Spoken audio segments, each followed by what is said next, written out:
What is up, everybody? Welcome back to another episode of Real Estate Served on the Rocks. I am Charlie Sardelli, and I'm here with Jameson Amros. Hello, Oscar Ibarra. And today's episode is going to be very informative. I hope so. I'd like to think all of our episodes are informative. All right, guys. So on this week's episode, what we really want to do for you is break down new build homes and communities a little bit. Yep. What we're going to do is give you some of the pros and some of the cons, so you can take that information for yourself and see what might work best for you if you want to go new build. New build cars? Yeah. Oh, is that what we do on this podcast? Maybe. I don't know. I think for first-time listeners, they could be I did hold a New sales build associate whiskeys? license for automobiles at one point. Oh. You would. That does not surprise me in the least. Is that where the look started?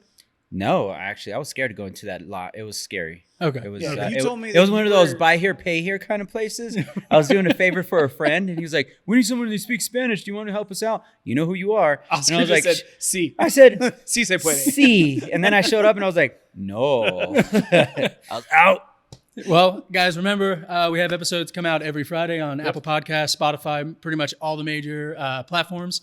And we're actually excited to announce that we're launching our new YouTube channel this week. Yes, sir. So you guys have heard us over the last couple of weeks give you the Mile High Perspective name tag and email. So we're actually going to move over to our entire channel is going to be the Mile High Perspective. Like I said, last week we have community spotlights. We have little short videos. We have the podcast. We have TikTok videos, Instagram videos, just a bunch of great information for you guys to utilize at any time and whenever you need it. Mm-hmm. You know, I'm excited about that because of the neighborhood spotlighting. Yeah. I really like that. And I think maybe in the future we incorporate something like that into this show, but I think it'd be cool, there are going to be clips there, and that's cool. Yeah. You get to know. We can even do top taco spots. Exactly. Or, best sandwich spots in North Glen, little stuff like that. Whatever you guys want to see also, let us know in the comments. Give me a reason to Yeah. go Yeah, legit. eat some Give me a food. reason. Yeah, we like to go explore. I'm down. If you twist my arm to go to Machete Tacos in Cherry Creek, for you guys, I'll do it. Machete tacos. Actually, Machete Tacos is awesome. I love Machete. I love Tacos. Machete. Good shout out. I like it. Hey, Machete Tacos. You know, but they're sponsor us. going to tell you, well, go to Morrison Street and spotlight down there, and we'll be like, Where's the Morrison Street one? Actually, Morrison Street off of Alameda and Morrison, going up to Sheridan. Oh, by the buy here now car place. Ish, 80219 zip code. I like it. But there's a great restaurant there. I forget the name, but it's Frida. It's all themed with Frida, and it has to do with that. It's really good. It's really authentic. Great place. Yeah, Great see, we'll place. do stuff like Yeah, that and whatever build we it can. into the YouTube. So make sure you guys, we're gonna launch it hopefully today. Yeah.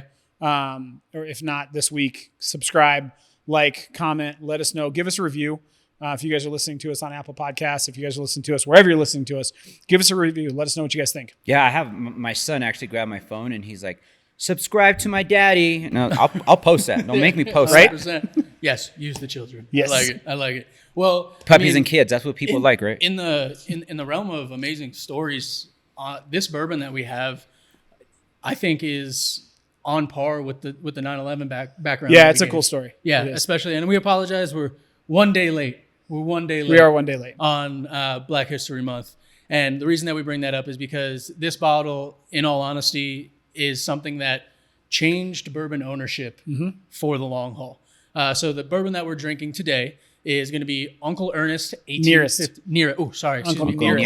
Uncle Ernest Yes. 1856. I believe it's 100 proof. Yes, it is. Nathan Green was his actual name. Okay. Yep. Okay. Yeah. All right, Jameson, you're the guy. Give Let's us the do it. background. All right, let's do it. I might can I like intersect just a few Fire words? Go for it. I had neuropics today, so I was like reading everything, and I came in, and I was making eye contact with you guys. It was a little aggressive, but you know, it is what it is. This is the man that nobody knew, Jameson. It is the man that nobody knew. It's, I mean, just a story alone, and then also it's interesting how they make this bourbon. I didn't realize that all Tennessee whiskey bourbon was made in this way. And when Jameson starts going over the background here, he'll kind of go into what that is, and it's really cool because hearing how it's made really adds into the drinking experience on this one for me, especially because the smell on it already complements that story. And has a little bit of a church background too. Yep. So that ties into Lent, right? Yeah, It does. Yeah. Yeah. We're so covering all bases, we are baby. covering bases.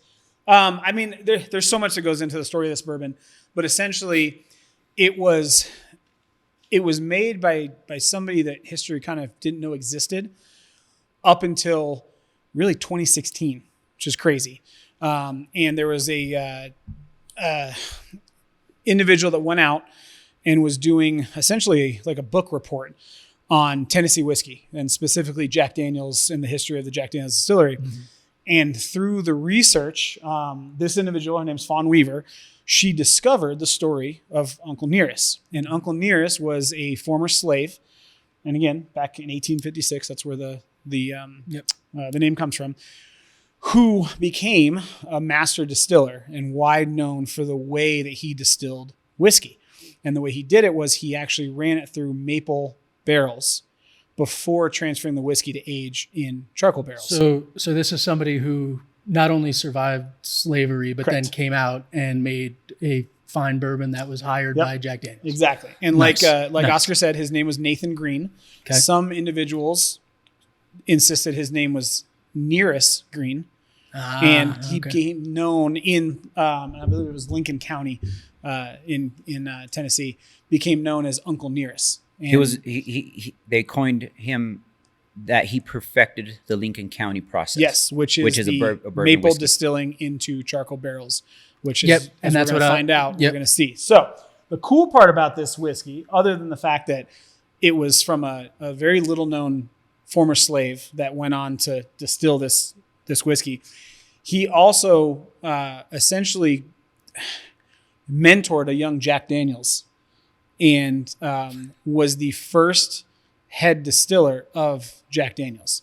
That's awesome. Which is so cool. Crazy. Yeah. And if you get into the other part of the story, fast forward to 2017 with Fawn Weaver, she became the CEO and founder of Uncle Nearest. And that makes her the first African-American woman to head a major distilling company. Awesome. What I'm talking about. I mean, I can only imagine how. I believe it's the board of directors. I don't want to get this wrong because it's a really, really cool story. And so it is the first American spirit brand with an all-female executive team. So the head distiller, which her name is on every single bottle. I don't know, you guys probably can't see it, but it's right down here.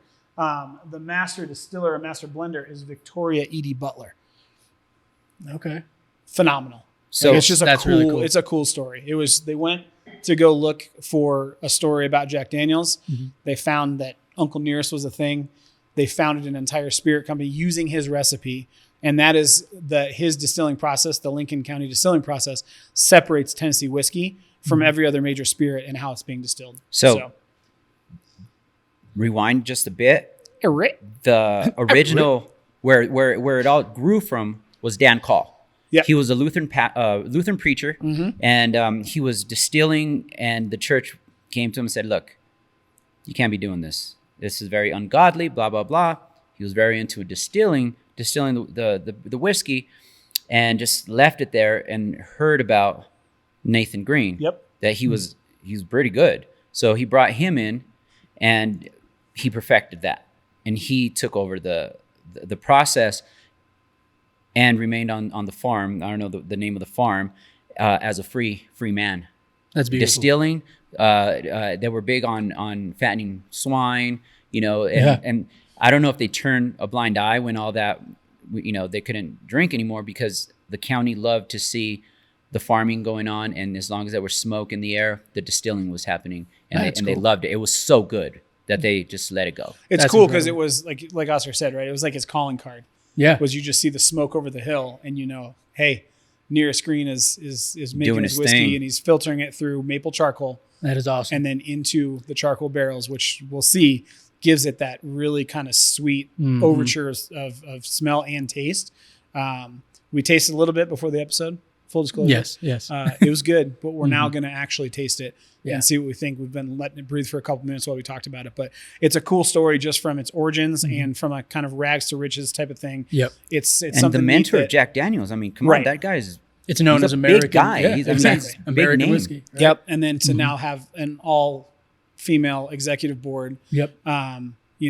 African American CEO and founder of a major distillery. Not only African American, but a woman African American. Yeah, that's huge. It's fantastic. It's amazing. And just so you guys know, like from an award standpoint, whoo doggy, These guys have won a lot. So they are the most awarded bourbon for 2019, 2020, 2021, and 2022. Fuck yeah. So That's huge awesome. because how many bourbons are out there now? Yeah. oh my God, There's tons. Well, and even through those years, that means that people were sitting at home and had the time to drink through a bunch of bourbon. And this is the one that they decided, and this is the one that got all the awards. Exactly. And I mean, I'm so excited. And for me, like, I have a soft spot for history, right? And just human history in general. Just stories. People's stories. Right? Well, and the fact that now I'm sitting here in 2023 Yeah. and I'm drinking an original mash build from 1856, that's amazing to me. That's amazing. I'm excited. Yep. So let's go ahead and let's get this first sip in and get a cheers. Cheers, boys. Cheers. Take it easy. Trackerissima. I swear we only had a Trackerissi. Oh, my notes are It's all those neurotics, bro. my notes are all blotches now. Oscar just spilled it all over his pants. No, I'm just kidding. Yeah. I'm just Hey, kidding. so Charlie, real quick while we're doing this, Yeah. and if anybody that's watched the video portion of this, every time we taste something, we swirl it and we let it sit. Okay, and we let it breathe. Yep. Why?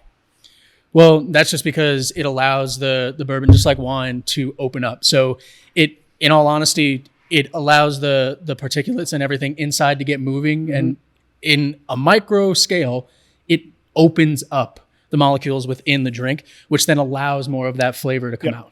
Cool. And hence the glass that we're drinking out of. Yes. Glencairn. Yep. Which a lot of, I served this at my house with, I thought were good bourbon drinkers. And Yep. they were asking me why I was serving it in a shot glass. And I said, you fools.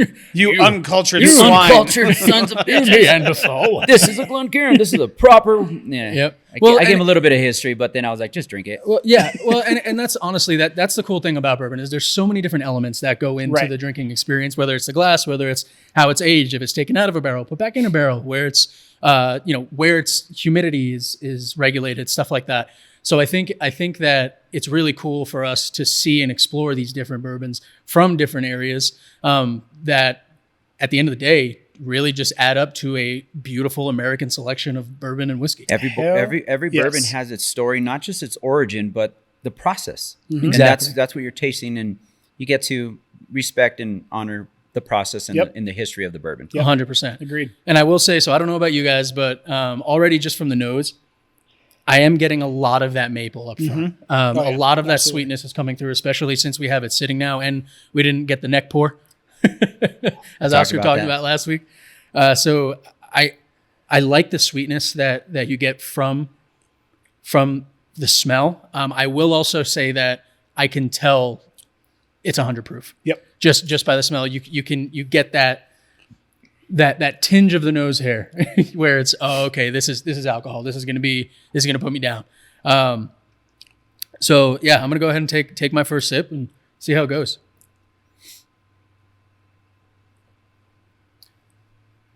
And again, I don't know the process of when you talk about something, you're going to end up looking for it and tasting it. I don't know if it's a lot of that, but I do. So real maple syrup, it's thinner. The flavor is not as sweet, but it's good. Yep. Not the table stuff. That's the corn syrup stuff. You get a lot of hints of that initially, Yes. and then midpoint for me, like we talked about, I get almost. I don't know if it's the peat or like a It's scotchy. scotch. Yeah, It's a scotchy. It reminds me very much of that first sip of Glenlivet. Yeah. Where you take that sip and you get that more. I see how you're saying Earthy, peaty taste. like an It's earthy like taste. peat, Yeah. not so much bitter, but that realm of Yeah. taste. Yes. It's and then it just ends with everything else. Still that maple, that Still get peat the charred stops. oak. Yeah, the char oak, very earthy. Yep. In a good way. Woodsy. I don't want to say tobacco because it's not so high pitched like a tobacco, but kind of just earthy flavor, not Yep. spicy, just earthy all the way through for me. Yeah. Earthy all the way through. No other, it is sweeter. Not even floral, just an earthy, sweet all the way through for me. I'm getting honestly that maple for sure, and I like how you described it with it being the more pure form of maple syrup coming straight out of the tree. Because at the end of the day, you guys don't get this confused. When we say maple barrels, We're talking about the tree. And it's really it's maple charcoal is essentially. Yeah, what it is. maple charcoal filtered and Yes. then charred oak barrels. Yeah, Right. exactly. And So it's that's not like it's blending. You're not taking Aunt Jemima and just Right. tossing it into a barrel and being like, all right, we're going to make some whiskey. Exactly. This is maple charcoal. So it's essentially from the trees. It's from the maple trees themselves. Yep. And that's why you're not going to necessarily get like, it's not tree bark, but it's also not corn syrup, 100% sugar. it's a very flavor. subtle Yeah, sweetness. Exactly. For sure. Yep. For sure. Yeah. And just from this 5 minutes of it being open from our first sip before we started the podcast, the aroma of sweetness, the taste is really heavy for me on the back end. I kind of see it like a pent up anger. It's just sitting in there, and then you Yes. open it up and just 100%. kind of relaxes a bit. 100%. And I mean, in all reality, the fact that this is 100 proof, this is pretty smooth for 100 proof. Oh, yeah. Or is it that your palates finally give it into Which know, also happens. our Yes. debauchery here? Yeah.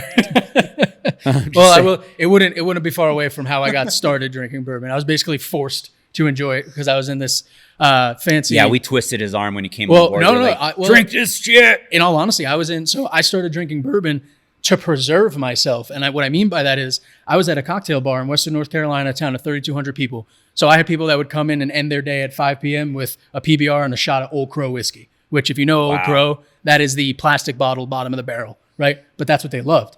And when I first started working there, I would go in and I'd sit down and I'd get a Jack and Coke. And everybody would look at me and go, "You're drinking Jack and Coke?" Like, yeah. And then the owner, who was a bartender at the time, I'll never forget it. She poured me a Jack and Coke, and she poured me a real bartender's Jack and Coke.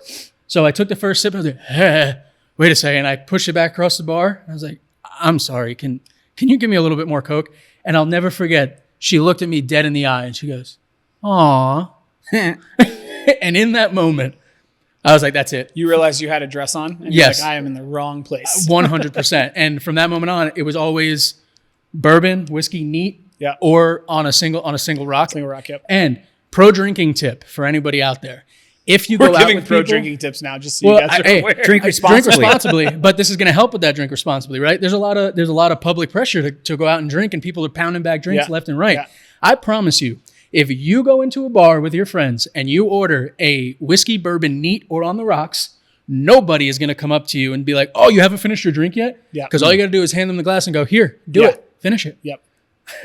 True. Well, and so many times you get poured, and obviously I fancy myself a bourbon drinker, and everybody's just knocking them back, and I'm like, I'm sipping this. This is good stuff. Yeah. You know, Well, what are you doing? especially, I mean, just look at the background. Look at all the effort and knowledge that went into this bottle alone. And experimentation. Exactly. You know? So it's like, granted, and we talked about it before. Cool. Let's get a Jack and Coke. Let's do even the old granddad we did. Let's do an old granddad and Coke or whatever. Which, by it the was. way, after that Finish it episode, up? no, well, yes, regretfully, but I went and got the old granddad bonded. Okay. Game changer. We'll do that. We'll one do a too. side by Yeah. side. That'll be one of the shorts on Yes. the episode, Yep. on the podcast channel. Blind taste test is I what we like should it. do. I like it. Okay. It's the ting, the cringe and the Yeah. back end that you could. This was distilled. Yeah. This one, it rapidly. feels They like just poured somebody's hugging the back of my throat. Yeah, It's this- Lovingly. Jesus. Does it give you a It does give me a little bit of a creamy mouth feel. I knew that. love was it? coming. Love it. All right. 3 so episodes in a row. And on baby. that note, how much can it's we go? perfect. And All right? understand this subject is very subjective because Absolutely. the pros and cons are also influenced by the market. 100%.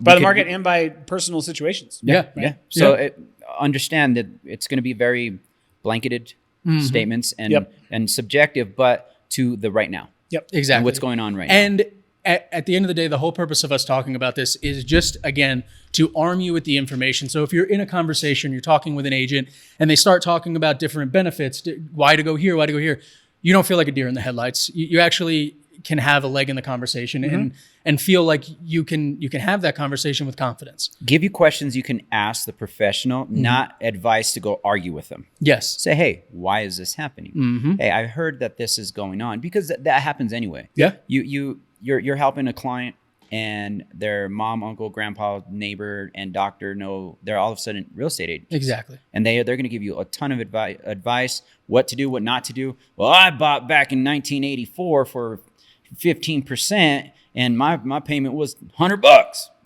The house was also $20,000. Yeah. You know, so we're trying to get rid of a lot of the stigma and get rid of a lot of the false information and confusion. Absolutely. Just to highlight the confusion. Yeah.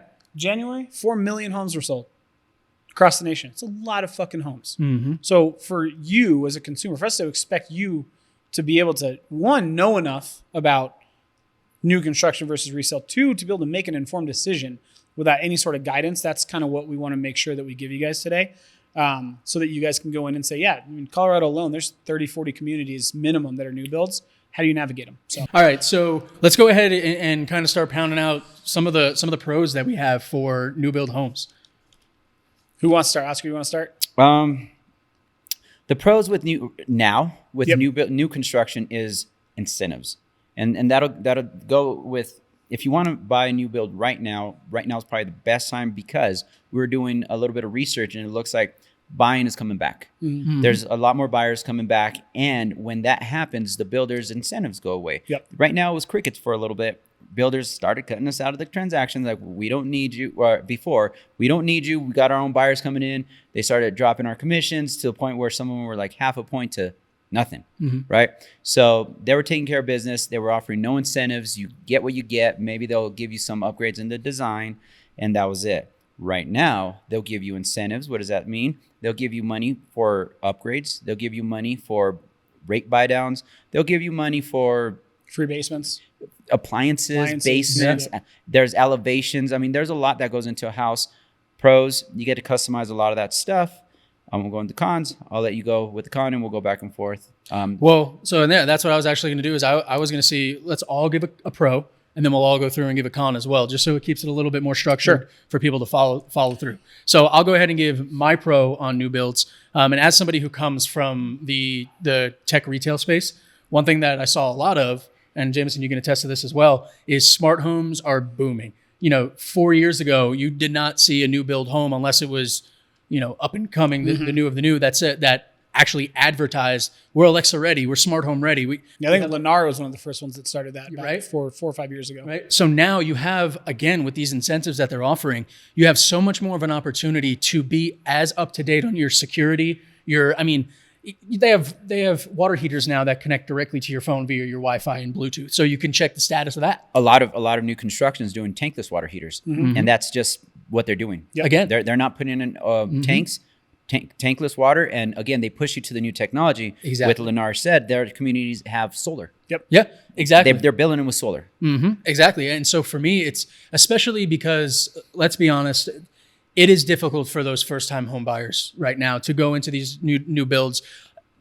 I say a little more difficult, but with that being said, this also gives an amazing opportunity for older folks who want to be in that realm and have things that are connected, have these security cameras, but they don't really know how it works and they don't know how to set it up. I mean, I remember going through at the retailer that I was working at, and people were spending $1,500 to $2,000 to set up 3 or 4 Ring cameras. Yep. And it's like, hey man, I could do that in 30 minutes for you. Mm-hmm. You know what I mean? Plug and play. Yeah, exactly. But I think having these new builds that are so focused on giving the amenities, giving these growth aspects and keeping it future focused is a really good opportunity across the board. It kind of forces you to go get into the new technology in the 21st century. Mm-hmm. Are we 21st century still? Well, yeah. Well, and not only that, I think we're pushed past that. I mean, a lot of consumers, they're digital. I don't have keys to my house. Mm-hmm. Everything is by code and and fingerprint and all that stuff. I don't carry keys to my house. Mm-hmm. A lot of people are like, that's crazy. That's dangerous. And that's security's there. I got a Ring doorbell. If the internet goes down, there's ways around it. Yeah. So it kind of forces you into it. You're like, oh, that's actually really cool. There's a log. Who can come in, who comes out. It alerts you when it opens. So if someone's opening your door, you're going to know it. Well, and things like Ring, you have communities that now that are able to come together and provide security for others that neighborhood watch. Exactly. In ways that they've never been able to do that before. Now you have, instead of going into a community where you have that resale home where it's like, oh, this home was built, I don't know if it's ready for fiber optic to handle all these, high tech things that are going on. Now you have an entire community that can help you with security, help you with video cameras, parking, whatever it is. That could also be a con. So I like my privacy. Real quick, at this point, anybody just on this? Yeah. Another side note, ladies and gentlemen. It's 2 people from tech retail. Another side note: if you're watching this Most likely you're watching it on your phone. You're listening to it on your phone. You're using Apple CarPlay. If I hear one person say, I like my privacy, while they're talking on an iPhone 13, 14, 15 that has Twitter, LinkedIn, Facebook, Snapchat, TikTok, etc., shut the fuck up. Okay? I'm backing it. You have 100%. You have given up whatever privacy. And oh, by the way, most likely you are not important enough Yes. for the The federal government don't care. to give a shit. And you know what? My life isn't that interesting. It's pretty comical at times, Dude, dude. and we'll be honest, right? Charlie, to your point, just to kind of bring this back a little bit, people, the one thing we know about human beings is we will pay or sacrifice for convenience And security. and security. That's 100%. To the point where we're like, oh crap, what did I just do? Yes.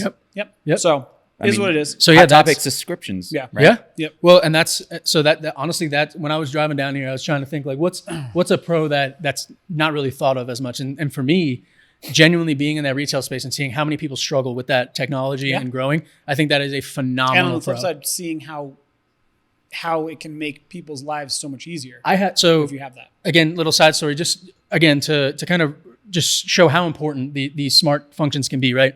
I had somebody who came in when I was working at this retailer, and they had just moved in. They were in the military. They had just bought a home, and they wanted to kind of upgrade a little bit, so they bought a Nest thermostat, right?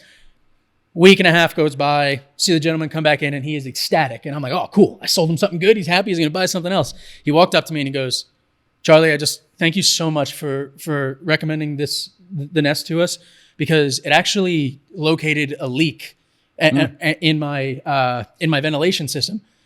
What? He's like, yeah, I was paying an extra $45 to $60 a month because one vent was pushing out more air, had a little crack in it. The Nest found that for me.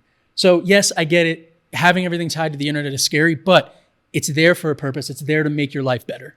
Yeah. Right. Is there going to be side notes on technology? Absolutely. 100%. It's going to be for this exact purpose, but there's going to be other like side notes of, oh man, but now it does this. Yeah. But now it's gathering too much information. Yeah. Well, it's gathering information to make your life easier, but it is gathering information. Yeah, and I think the overall pro is the fact that you can now buy a brand new house and not have to pay extra Exactly. for those conveniences. Exactly. Conveniences, installation, the programming. Well- they come with an instruction booklet.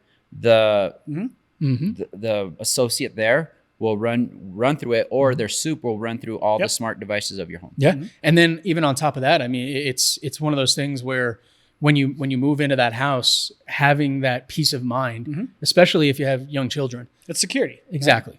We talk about it all the time, the major human needs: security, food, water, shelter, clothing.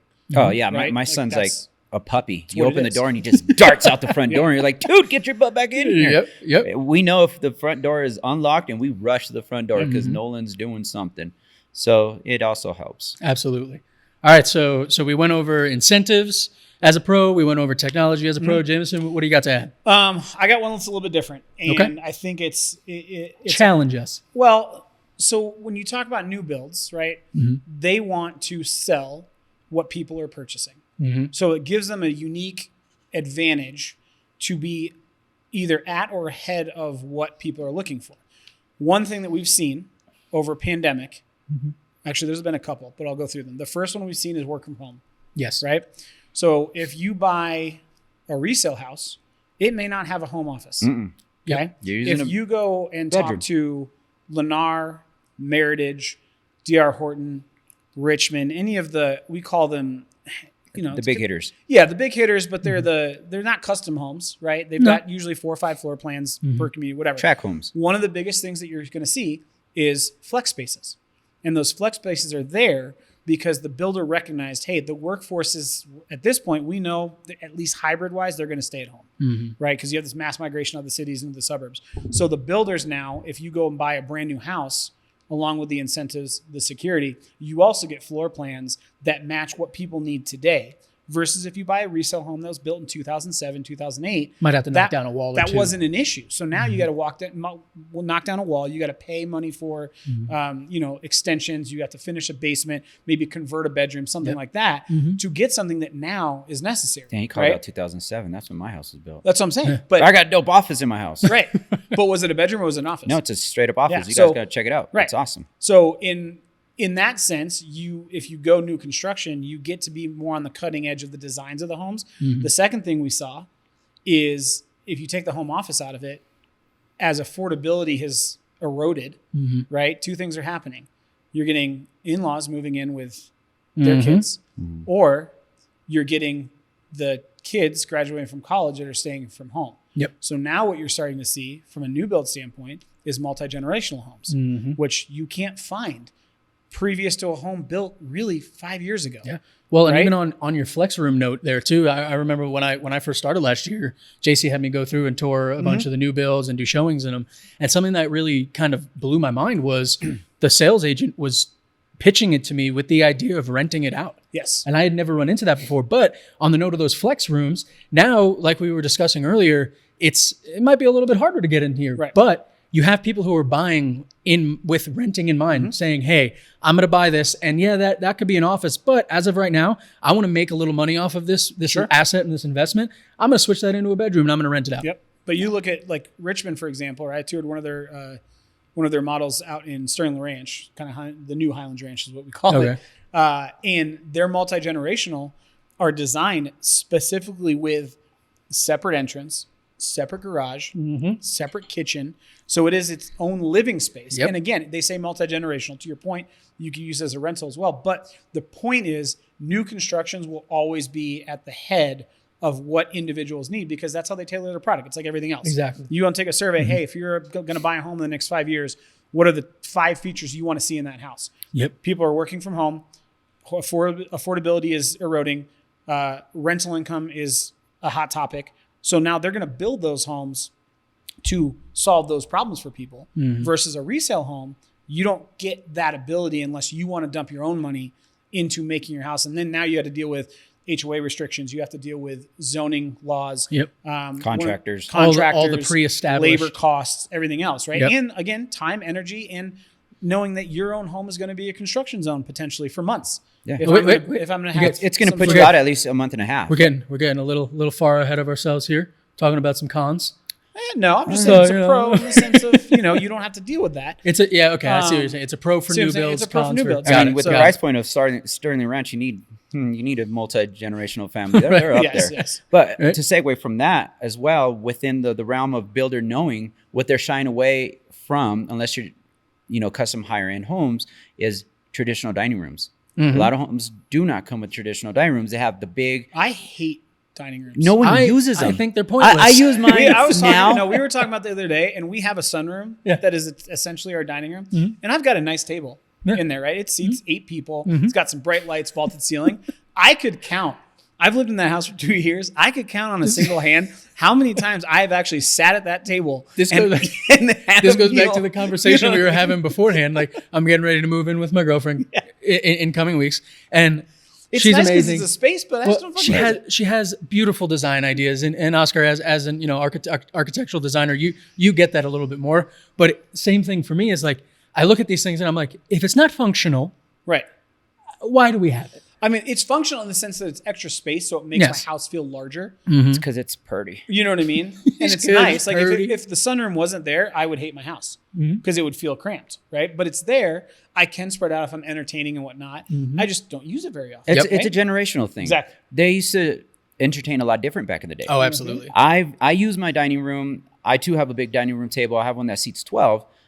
When the whole family comes over, I like to host big holidays, Thanksgiving and whatnot. So that works. But within my immediate family, my wife and kids, we eat in the kitchen. I Day eat to at my day, island, or I eat sitting on we the have couch. a space in the kitchen where we have a dining table. It's a space for that, and that's where we eat.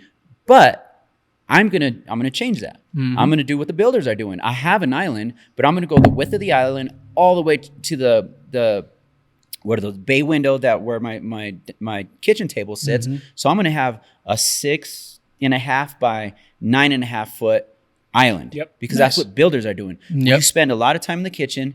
That's where you entertain. That's where you have the wine. You set out the hors d'oeuvres. Or you do dinner. We're not having 20 kids anymore. Yes. I mean, you don't need a We 12. bought our Can't house, afford family. new build. Well, you can't afford it, and you just don't do Yeah. that anymore. The average family has 3. 3 kids, most, maybe 2. We Why do bought you our need dining new build rooms house anymore? because of our kitchen island. Yep.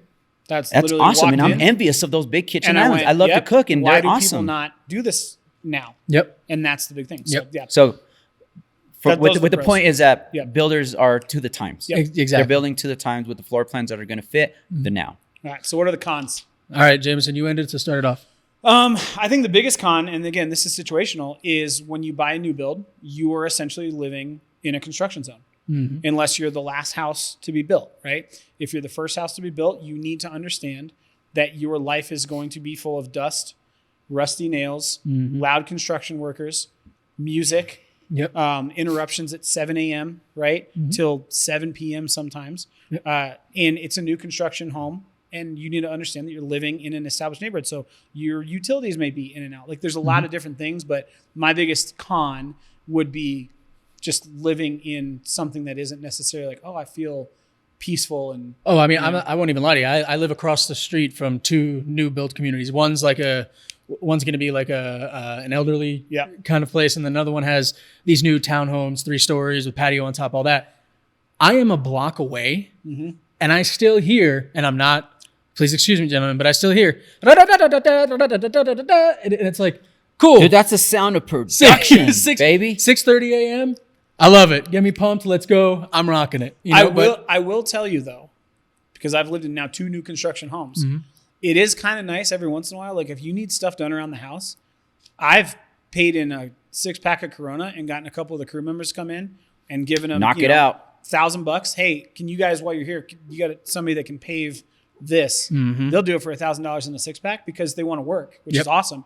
And they're readily available. Like I don't have to go find a contractor or whatnot. So it's kind of cool. We're talking about cons, man. We're talking about cons. Sorry, cons. Yeah. My bad. That was a pro. But yeah, the con is you're living in a construction zone. Yeah, that is what it is. And that's people exterior, don't not understand- interior. That's Exterior. Your neighborhood's going to be under construction for X amount of And months. people don't understand how intrusive that can actually be 100%. unless you've lived in a new construction home. Until you before. run over a nail. Exactly. Well, You and replace I your can't even tell you, tires coming every from 3 North months. Carolina, the clay that is in North Carolina, when you have new build communities, you can follow that clay trail 3 miles of all the cars and everything that's coming in and out. And that is honestly a great point that, like Jameson said, I don't think a lot of people think about is, yes, you're getting a new build home, but think about what's going to be happening around you in that time frame that you're there. Hey, can I throw in like a totally random con of a new build? Yeah, go for it. Do you like Papa John's pizza or delivery of any sort? DoorDash, Oh, yeah. Uber Eats. They can't find your house. They can't find your house. Do you know how frustrating that is? If you sit there and you go, the Papa John's is 10 minutes away, and I call them, I say, hey, can you deliver a pizza? And they go, I'm sorry, we don't service your area. Sounds like you're speaking from experience. No, Jameson? not at all. Never has this once happened. Uber Eats, sorry, we don't know where your house is. Jimmy John still doesn't deliver to my Nothing. house. So 10 minutes again, away. it's a weird one. Yep. But I swear to God, dude, the first like 3 or 4 months that we lived in our house, and the crazy part was the rest of the neighborhood, we were phase 3. The rest of the neighborhood was done. And we would call Papa John's and be like, yeah, you're not on our map, so we can't. So I'd have to go down there, pick it up, wait, drive all the way back. Now my pizza's cold. I get in. Now I got to microwave the pizza, warm it up. It's not as good. I just see a video of you with like a You guys show up folded and be like, hey, can I borrow one of those warmer bags? Dude, Because I gotta go back I to saw my a video house. of Jameson with like a folded up map, walking in and just snap it open. Yeah. This is where I live. I live right You guys here. You guys have heard of MapQuest? I'm here. So, but again, it's something people don't think about. If you're the first house built in new build community, you can't order Uber Eats or anything for delivery until that neighborhood is complete. Yep. Something to think about. All right, Oscar, what would be a con for you? There's a few. Oh, okay. 2 big ones is when you go into contract with the builder, their contracts are heavily weighed in their favor. Can you expand on that a little bit? So they have a certain amount of outs. You have to come in with a certain amount of money. Nowadays it could be up to $250, but usually it's 1% earnest money and it goes hard right away. And then you don't have many outs. Getting a deposit back from a builder. Nightmare. From a lender standpoint, you can't beat their lenders because they have agreements and they're going to give you all these incentives. So you have to use their lender. So if their lender says you're solid, it doesn't matter if you go all the way through. You have to either close or you're out that money. Obviously, that's when we come into play as realtors because a lot of people are like, oh, well, what do we need a realtor for? Absolutely. You don't need us, but we are your fallback. Yep. We are your course of action. You know, we're there for you. They might have skimped out a couple of square feet in the half bath or whatever, you incentivize. Yeah. Let's resolve this. So their contracts are heavily weighed in their favor. So if you're under contract, they're either going to get you or you're going to close them. And then they could push out as long as they want without Gotcha. you having to, they don't have to comp you for that. Yeah. But if you need to push out, they charge you a per diem. Well, and we were talking about this before, right? Yes. They have. So it's a good call out because Yeah. you can sit there and if I go to, who did I just visit the other day? Taylor Morrison. And Taylor Morrison's got 3 different communities. One's in Maconta, which is off Crowfoot, kind of Parker, Castle Rock border, right? I asked him, hey, what are your build times? Oh, build times are 9 to 11 months, which is fast, right? And a consumer will go in and go, sweet, my house from dig to drywall to final inspection move in is 12 months. How many times, and I see it on like Facebook neighborhood pages all the time in new build communities, my builder, I'm on month 17. What's my recourse? What Yep. people None. don't It's in the understand is contract. the contract is built to where they will give themselves 24 months to finish that house. Yep. And if your plans are, well, I sold my house or I can only, my lease is up here, you have to understand that that 24 months is built in against you, like Oscar said. You can't do anything about it. And they're held to one other factor. Outside of all the real estate stuff, lenders, timelines, build out, COs, certificate of occupancy. If they miss one thing, county's not going to give them that cert. Well, and they got to fix it. And it could be anything. I think Jameson has a pretty fun story for us on that note. Oh yeah, I had one here in Castle Rock too. And Yeah. my buddy, and it was a good friend of mine, you know who you are, he was living in a short-term apartment. They were supposed to be done November of the prior year. We went into December. You know, snowfall pushes, weather is another factor. It pushes out the build. We were done. We were supposed to close January. His lease was up. They had rented it to someone else because we were pretty much done. Couldn't get CO because the front porch pitch of the concrete was off by 3%. He had to go stay in an extended stay hotel for a week. And they poured it and it snowed that day. So we had to break it and Redo it. re-pour. It was a headache. And did the builder reimburse him? Nope. The builder was like, sorry. Well, I mean, yeah. we can't control the weather. We can't control the inspector. We did what we did. I got them to reimburse them their hotel fees, and I got them $1,000. Well, and I like this honestly because there's a good parallel, or not even a parallel, but a reverse side to your story and Yes. Jameson's story. But I want to call out what Oscar just said. That to me is the most important piece, because they were working with a realtor. That realtor was able to exert pressure on the builder from a business to business standpoint. Oh, it wasn't even just a phone call either. No, that's what I'm saying. But Yeah. you got them something that the builder would not normally give them, and I would be willing to bet that had a realtor not been involved in that conversation, Oh yeah, they would your have got buddy run would over. have just They would have been probably gone on into the- March. They would have got run over Because I had to call the inspector. I called the Castle Rock inspection office, talked to one inspector, and got the main inspector, and he goes, Oscar, I hear you.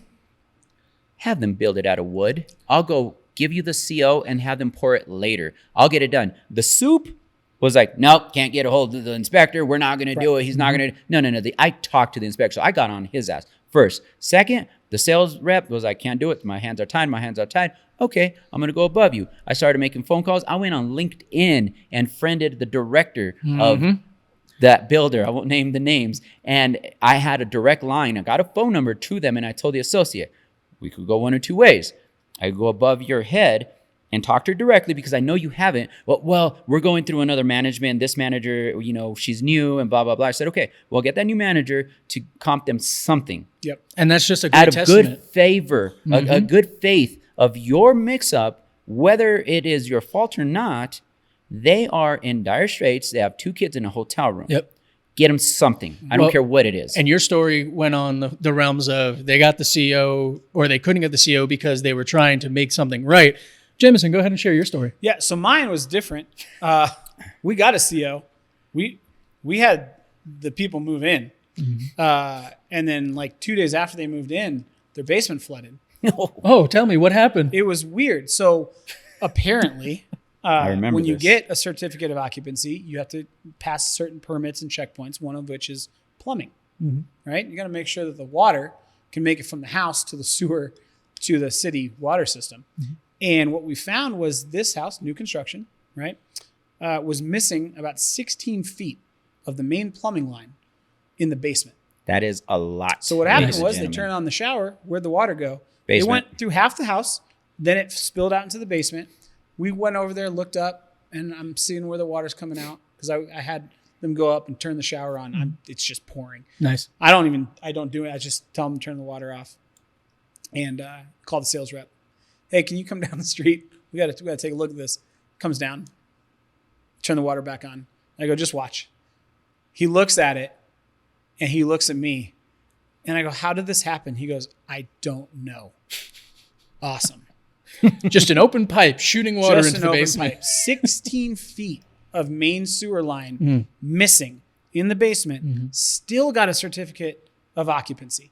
And the reason that's a con is because you realize that as you're building out a community, and this was a small community. 85 This community plus homes. maybe has 45 homes, 50 homes, right? If you're in a 300, I live in Carriage Hills.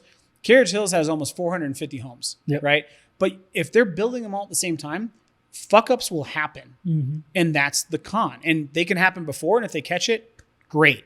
But they can happen after, and you go, oh my God, how did this get through? And that's a con. They try That's to something- sweep it under the rug. Exactly. Until they could fix it. because they want to turn and burn. I wish, Yep. and I wish they were honest. I mean, So- one of my favorite comedians, Tom Segura, has a bit where he says the best customer service line I ever got was, "Some people are just shitty." Yeah. Well, Sure. and just honestly for the sake of time, because we're already almost 50 minutes in and we Damn. right? Went over new builds. My con is honestly just going to piggyback off of what Oscar said, is that it's controlled by outside factors like weather. You have construction costs, lumber. Look at what happened last year. People paid a certain amount for their homes to be built. Lumber costs went up and they got a text or an email or a phone call.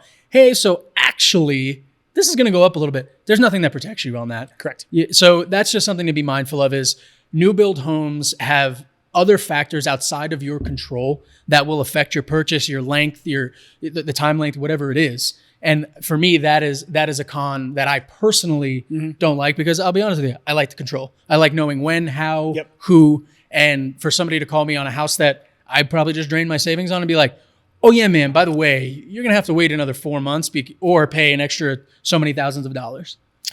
And with that said, as a realtor, we are your recourse. That's the word I was looking for. We are your recourse for all of this.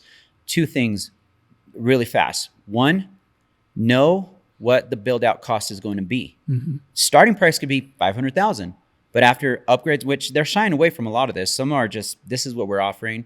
Everything is just, it comes with the house. But after you're done with the design center, you could be at $650,000, $100,000, $150,000 sometimes. On top of that, when you have a good realtor, sometimes their lender won't tell you that your house is going to be assessed within the year, and they got to guess what that's going to be. So your first year payment's going to be at this price point. Year 2, they're gonna do an assessment on your house. Guess what? It was dirt back then, so the value was a lot less, and you could have been paying like $50 for your taxes. Guess what? Now your taxes are $400, $500. Yep. So that's another bit of information you should know up front. And I always bring it back to ask your lender what they have guessed what your taxes are going to be. Hopefully they guessed high and they look good because you're Good going to pay lenders will less. guess high. Absolutely, 100%. Good lenders will guess high. Other lenders will sweep it on the rug, qualify you, and next thing you know, you can't afford your house because now you're paying $600 I extra used a 2 month. very good lenders, and both new builds that I had, the second year after it was reassessed, I got a refund of $1,500. Yep. Check. Yep. Here you go. Awesome. Cash money, baby. But because they guessed high.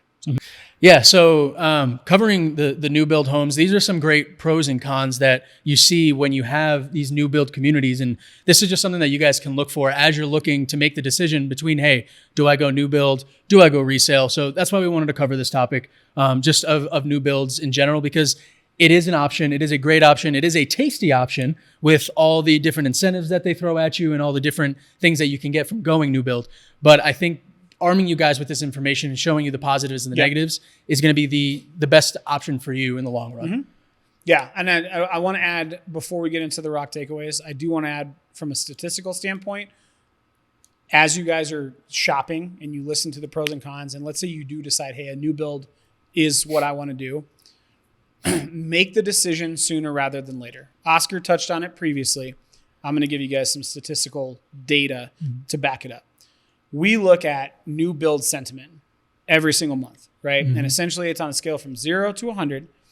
on how confident builders are Yes. in the housing market every single month. And between January of 2022 and December of 2022, we had 12 straight months where new build sentiment and builder sentiment decreased significantly to where we were at a 36 out of 100 in December. Yeah. January was the first time in 12 months that we increased, and we're at 42. Okay.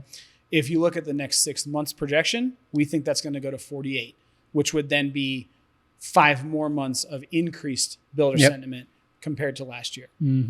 The reason that's important is because as builder sentiment increases, basically what they're saying is we think people are going to come back and buy our houses, and we are more and more confident. And as they do that and project it, guess what's going to disappear? The incentives that make new builds so freaking good. Yes. For example, there are builders right now that will do, again, we touched on it, rate buy downs. Yep. Right. And on average, you're at about 4.8, 4.9% permanent, 30 years, which is crazy. Which means the builders are essentially taking money out of their pocket. They're buying a bulk of rates and they're giving it to clients. Right. And a 4.9% compared to where we're at today, which is 6.8, 6.9, somewhere around there, you're talking $300-$400 a month difference in your monthly payment over 30 years. No rate buy down, no 3-2-1 rate buy down temporary. It is permanent for 30 years. Fantastic.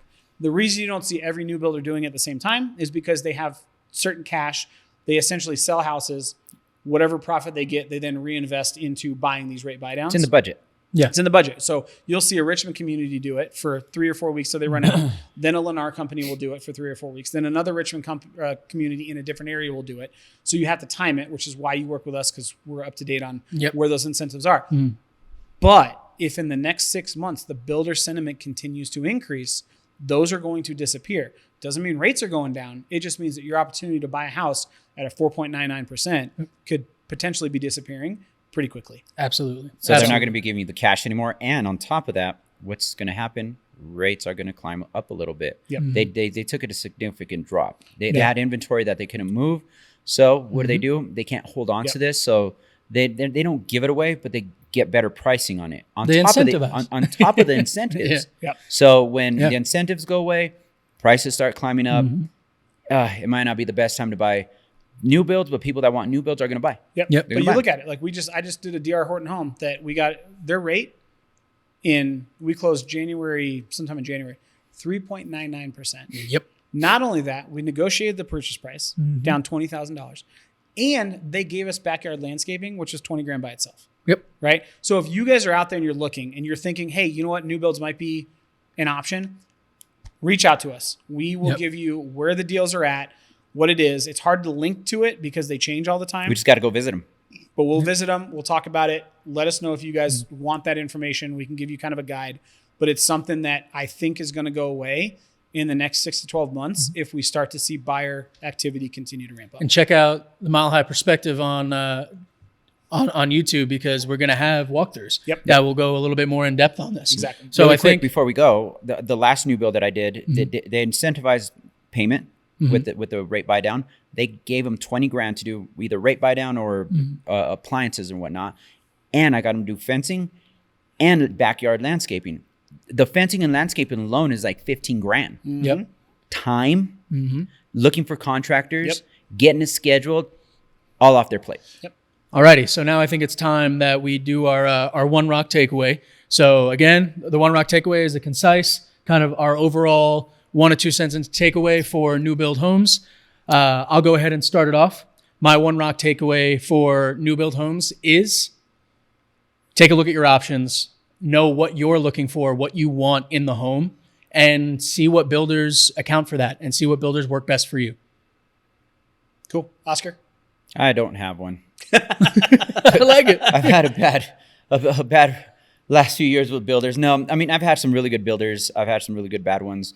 We're your recourse, but we're also your knowledge. We're also your guinea pigs, because we'll walk in and talk to the sales rep, get to know them. I've got to know a few sales reps that I'll call them, say, hey, what do you got going on? They'll give me the skinny on it and say, hey, I got some clients for you. Or, they'll call me up and say, hey, I got some clients that need to sell their home. So it's a good relation for us to have. But on top of that, again, do you need us for new construction?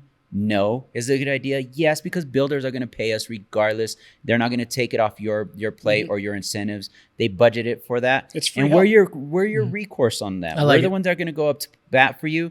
And if worst case scenario, things go bad, we hold the license. So come talk to me. Exactly. Jameson? I usually don't like to I don't know, spur people into action. Mm-hmm. Like, this deal's going to expire. I hate that shit. I hate it. Buy now. Exactly. However, Fire sale. if I'm looking at the data and I'm looking at new build incentives, I'm looking at new builder confidence, I'm looking at the amount of action we're seeing in the market, I'm looking at the potential of interest rates going down, which is going to loosen up money for buyers. If you're looking to maximize your purchase on a new build, do it within the next 6 months. I think that's a good. That's what I'm good going to tip, tell you, for because sure. once those disappear, Richmond's given $50,000 towards basements, That's huge. right? If I Yep. finish the same basement as Richmond does, and I use my own contractors, that basement's $75,000. Just Basic. is what it is. Basic. Yep. So if you're looking to buy, I don't mean to be an alarmist, but I'm looking at the trends. Yep. New builds are going to have the best deals within the next 6 months. And that's coming from the stat guy. Stat guy, and I'm going to back him 100%. Yep. I All think right. that's spot on. Absolutely. So now we move on to the portion where, it's The Bourbon Review. yeah. Oh, I like that. Do it again one more time. The Bourbon Review.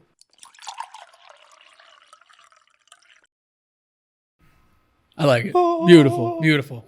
All right. So as you guys know, for our bourbon review, we go based off of rocks, and we rate it on a scale of 1 to 10, 1 being the best, 10 being the worst, because the more ice you have to put in a bourbon, usually the worse it tastes. So I'm going to go ahead and start it off. I will say that from the first sip, from the first smell, It gets better, doesn't it? yes, I was going to say, Yes. I was excited to taste it because I smelled the gets better. sweetness, especially with the story and how they make it. Yep. I was very excited to try it out. And I will say, as I've drank it more and as I've sipped more, it's opened up a little bit more. I really, really like this bourbon. It's, when I say I like it, don't take my rock rating as my willingness to buy it, is what I mean. And what I'm going to give it a 3 on my rock rating. The reason I give it a 3 is because although it does have some complexity to it, it does have flavor to it. I feel like in the comparison to other 2s that we've given, it is not as complex, and the alcohol taste, the burn, is a little bit more is a little bit stronger than some of the What other was the bourbons last that we've 2? had. The smoke Elijah Craig? the smoke wagon, What was the Elijah Craig private? private toasted. Elijah No. Craig No, toasted, it was a wasn't barrel proof. It was the barrel proof Barrel Elijah proof, Craig, yeah. right? It was the 2. Yes. And that was also, I think that was 100 proof. Yes. Okay. So that's where I'm giving it the. I can't really give it the 2 only because I feel like there could be a little bit more complexity, although that's not taking away from the fact that you do have a lot of flavor in this. It does sit very smooth on your tongue. I love the taste of it, but in comparison, using our past bourbons, I think I'd sit this right at about a 3. Okay.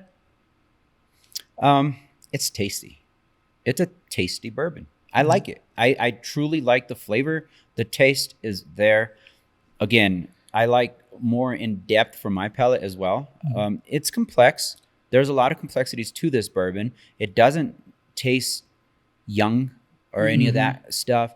The 100 proof is spot on with the drinkability. It's a tasty bourbon. Great history. Yes. Wonderful history. It's the American story, right? 100%. Probably one of the most American stories. One of the best stories we've had on the podcast. Tasty bourbon, I'm going to give it a 3 just because I like a little bit more in-depth bourbon, but that does not take away from, it's a good tasting bourbon. 100%. I 100% will buy it again. What's the cost on this? $59. For $50, I'll buy it all day. Yeah. $60, I'll buy it all day. And they have, so this is the premium, right? They've got another version that is 45%. That is also very good. That one's $39. Nice. So Okay. again, potentially another blind taste test for the YouTube channel Yep. we're launching. Yeah. Yeah. I agree with my fellow Cohorts. connoisseurs here. I really do. I'm Can gonna we call give. ourselves connoisseurs yet? What's the amount of bourbon? At this point, we've drank enough bourbon that I think we can be 15? connoisseurs. Is this 15 bourbons 15 now? bottles of just bourbon. on this podcast? Oh, yeah. I It's like a it. fine line being a connoisseur of bourbon And an alcoholic. I'm just going to tell you that. So That's wonderful. I will also give it a 3. And I agree with what both of these gentlemen have said so far, right? I'm going to add a little bit to it. The difference between this and the Elijah Craig Private Select that we had is I don't even necessarily know if the Elijah Craig was more complex, but the aftertaste lingered for a touch longer to where, like, this is good. It goes from, you get the initial kick, then you get kind of the maple, and then you get the earth, and then it just kind of falls off. the Right? depth of the It other doesn't ones. sit on the palate. Whereas the Elijah Craig that we've given Yes. 2, 1.5, I think I gave it a 1.5. Yeah. 2. That to me has been the difference, that it sits and you can, and I think we talked about it actually in the review. Yep. You can just kind of feel it for Yes. a little bit. It's a little And more then- involved. Exactly. But that also was how much? $80? If you can find it. 85? Yep. It's Right? up there. So again, now you're talking a $30 swing. Yes. Which is the difference of old granddad, Mm-hmm. right? For $59, I would put it up against it for the price Yep. And Right? the history. Yeah. and the history. Yeah. But Hell. for the taste, I think it's 3. We say this every week. I keep forgetting to bring it in. If you smoked this, We've been talking about this I know. for how dude. Oh, long? sorry. I forgot. I'll remember. I to bought text a Send me a whole text bunch message of- beforehand. Oh, Just I let me remember. know. I bought a I'll bunch bring of it in. wood to smoke, and I've been promising old But if you fashions. smoke this with like some cherry wood or hickory chips, let it sit for about 5-6 minutes and let it settle. Yep. I think it would make it a phenomenal sipper. I mean, yeah. I'm Absolutely. sorry, I'm laughing because I had people over, and when I had invited you guys to my house. Yep. And I smoked a couple of bourbon tastes. One of my cousins was like, outside of getting cancer from the smoke, what am I supposed to be tasting? I was like, dude, shut up. Yep. Well, and it's funny because things like that are It's not lost for in- everybody, but exactly. it adds flavor profile Exactly. to someone that knows bourbon. Yep. Yes. Well, and with that being said, thank you guys for another awesome episode. Remember, we are launching our new YouTube channel. It is the Mile High Perspective, and you can get in contact with us. All 3 of us. It goes between all 3. You can call or email. The email is resotr@themilehighperspective.com. Yep. And I apologize, but I haven't remembered a phone number since 2010, I think. So, Jameson, what's the phone number? Listen, put this in you guys' directory, all right? 303-578-0263. Perfect. For those Because you're of too you in young to have like rotary phone. For codes. I those- mean, come on. For those of you in the back, 303-578-0263. It'll ring all 3 of us. We'd love to help you guys out, answer any questions. We're gonna, like I said, we got some really cool. It's things going to be we're fun. launching. It's going to be fun. Stay tuned because we're going to have a lot of not only good real estate stuff, but a lot of fun stuff. Oh, yeah. That's going to be on the And on the comment. channel. Please comment. Yeah, Yeah. comment, Even if- like, even if it's subscribe, bad, we'd like to review, know some stuff. Give us feedback, whatever you guys I need. like it. Well, Comment, subscribe. gentlemen, cheers to another great episode. Cheers. Have a wonderful week.